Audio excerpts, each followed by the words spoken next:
I think one of the hardest things to imagine is that this little tomato starts out this size, and within a month, it's as big as this other one. We need to plan for that by establishing good root growth and giving it as much soil as we can, like the amount of soil in this blue pot.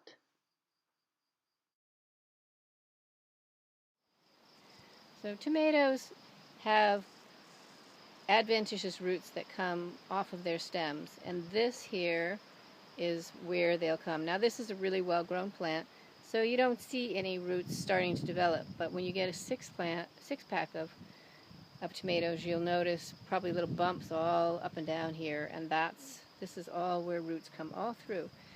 So this is where we're going to be getting new roots, and so this we want to have underground. This plant has a very nice long stem on it, and there's flowers right here. So what we want to do to prepare this for planting is take away the support stake that the nursery has given it, and it's not going to need it because we're going to put this whole thing underground.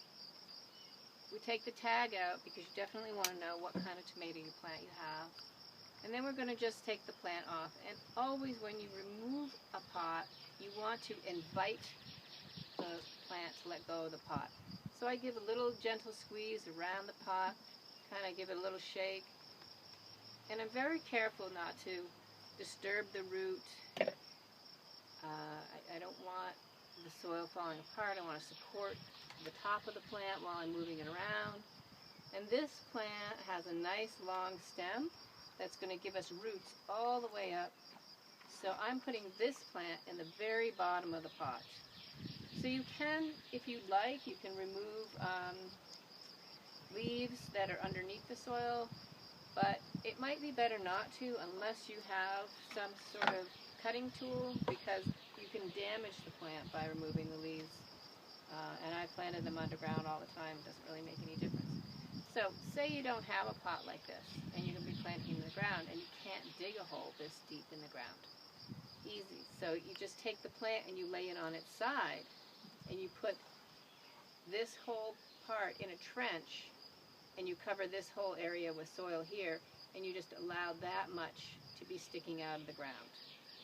So then when you're laying it in a trench, all this whole stem will create root system in order to nurture the plant as it's growing throughout the season.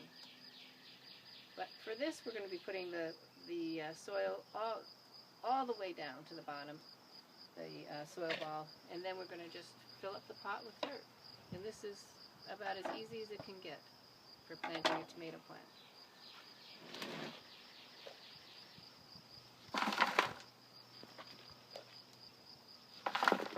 And all I did was put the plant in the very bottom of the pot here. I've left flowers that are here. See, they're right there. This is going to be your soil level, going all the way to the top.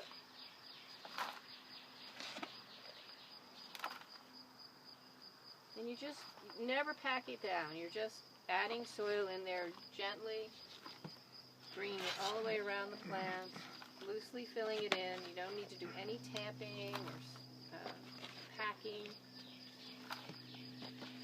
Soil is about 50% air and 50% soil, so you want that air space, because without that air space there's no place for the water to go. So when you water your plant, some of that air space will be filled up with water. Okay, so here we go. I've moved down to a place where I can actually pour this. So I'm going to pour it gently around. While I'm pouring it in there, I make it smooth. This is kind of snapped off while I was bringing it around. That's fine. And you want the soil level to come right up to the pot. You don't want the plant sitting down in the bottom of your pot, peeking out. You want your plant planted at pot level, right about an inch below the top of the pot. So I'm going to go get a little more soil and finish this plant off.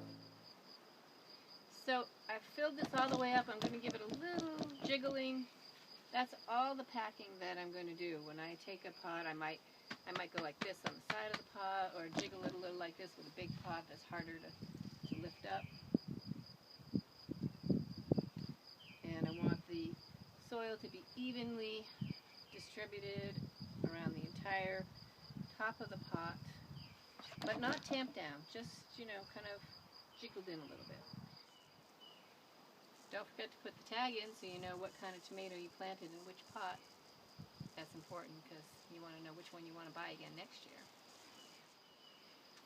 Tomatoes are heavy feeders. They're trying to give you fruit all season long, so it's just like you preparing for a marathon. You've got to feed up your tomatoes the same way you would feed up yourself in order to run the marathon. So here I have some beautiful soil. It's pretty much half compost and half potting mix. And there's still a few little sticks in it from the compost. Doesn't make any difference. But tomatoes really like that good feed in there. And compost is the best way to get it for tomatoes because that's about a 7 pH, and that's what tomatoes like. So most of your compost is just around 7 on the pH level. And then the other thing that is really good about compost is it has soil biology. Everything in the plants themselves create sugars in order to feed the soil biology. So that means bacteria and fungi in the soil will actually get into a community with the plant root, and they'll attach themselves to the plant root, and they'll go out into the soil and get what the plant needs. So if you're having a drought, these microorganisms will actually give up water in order to keep the plant alive because they know if they help the plant will help them. So it's a community relationship. So when you go ahead and you put fresh compost in your soil mix for things like tomatoes, squash, all your vegetables, you're actually setting up a soil community that feeds the plant.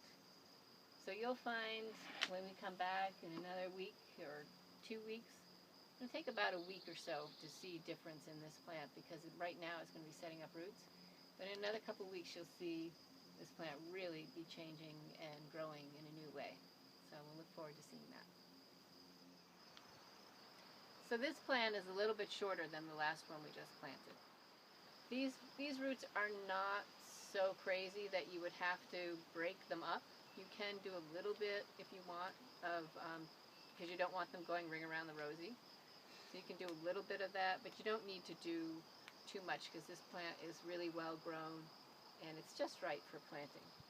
So because this one's shorter, I'm not going to put it as far down in the pot.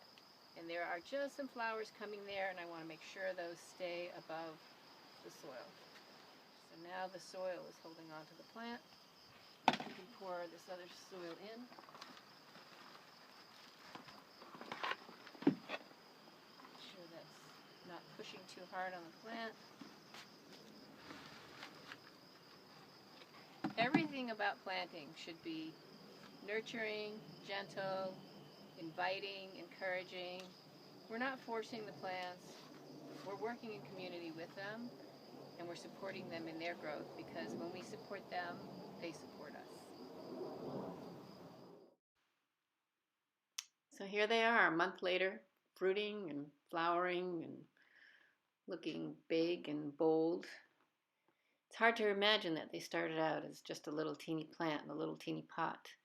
But it's really important to keep that in mind so that you provide them with the right amount of soil to go through the whole season.